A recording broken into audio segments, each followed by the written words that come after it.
एक गांव में दो भाई बहन रहते थे। भाई का नाम सूरज और बहन का नाम सीता था। वे दोनों अपने पिता के साथ रहते थे। 5 साल पहले उनकी माँ गुजरी थी। पिता की भी तबीयत खराब रहती थी। अरे बहन, सवेरे सवेरे कहाँ गई थी? तुम्हें पता है ना, पिताजी की तबीयत ठीक नहीं है। इस समय उन्हें देखभाल की जरूरत है। मैं जानती हूँ भैया, इसलिए मैं तो पिताजी ठीक होने के लिए ईश्वर से प्रार्थना करने मंदिर गई थी ताकि पिताजी जल्दी ठीक हो जाए। सूरज के मन में कुछ और ही चल रहा था। वो बूढ़ा ठीक होने से रहा। जैसे बूढ़ा परलोक सिधारेगा, मैं इस खेत और घर का मालिक बन के राज करूंगा। और एक दिन सीता के ऊपर दुख का पहाड़ टूटा। उसके पिता परलोक सिधार गए। पिता के जाने के बाद सीता फूट फूट कर रोने लगी, लेकिन सूरज खुश था।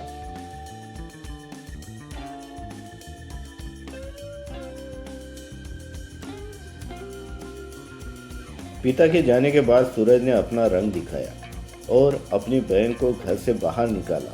सीता बिना कुछ बोले चुपचाप दुखी होकर वहां से चली गई।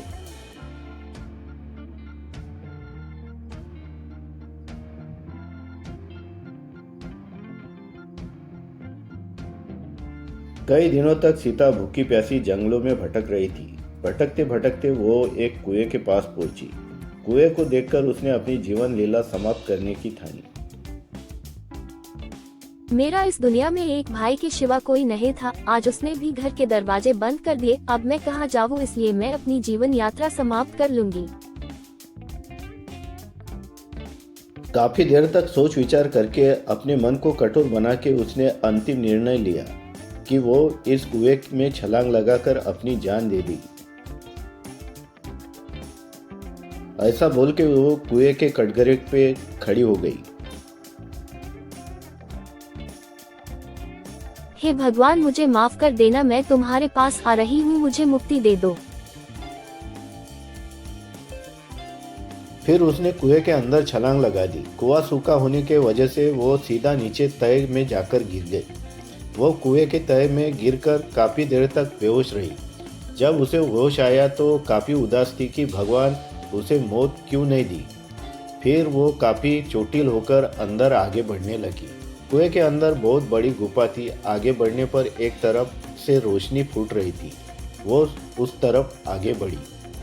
आगे एक माँ की भव्य मूर्ति दिखी। उसमें से प्रकाश गुफा की चारों ओर फैल रहा था। सीता माता की मूर्ति के पास गई और हाथ जोड़कर खड़ी रही और माँ से बातचीत करने लगी।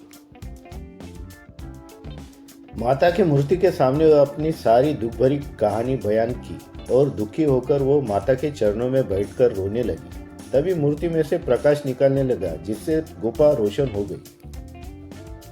थोड़ी देर बाद माता ने एक स्त्री वेश धारण करके दर्शन दिए। सीता उसके सामने हाथ जोड़कर खड़ी आश्चर्य से देख रही थी।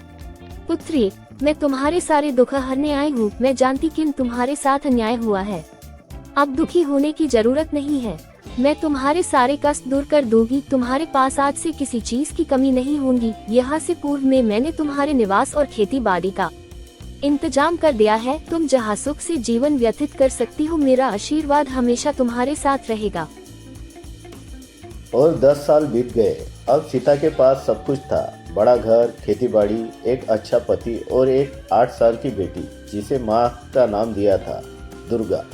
वो अपने परिवार के साथ बहुत खुश थी।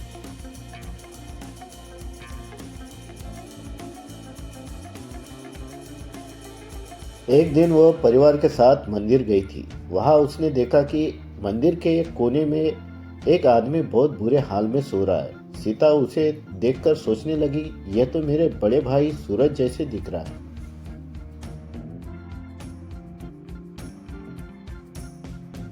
सीता ने आवाज देकर उसे पास बुलाया। तुम मेरे बड़े भाई सूरज हो ना? ये क्या हाल बना रखा है और तुम यहाँ क्या कर रहे हो भैया?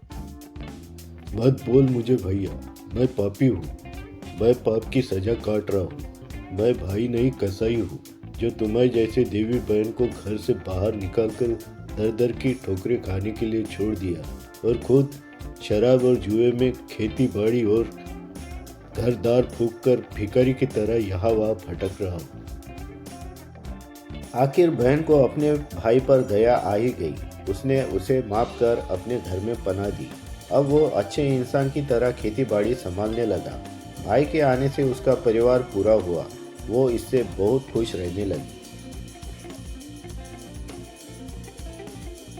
तो कैसी लगी कहानी दोस्तों? अगर कहानी अच्छी लगी हो तो चैनल को लाइक करो, शेयर करो, सब्सक्राइब करो। धन्यवाद।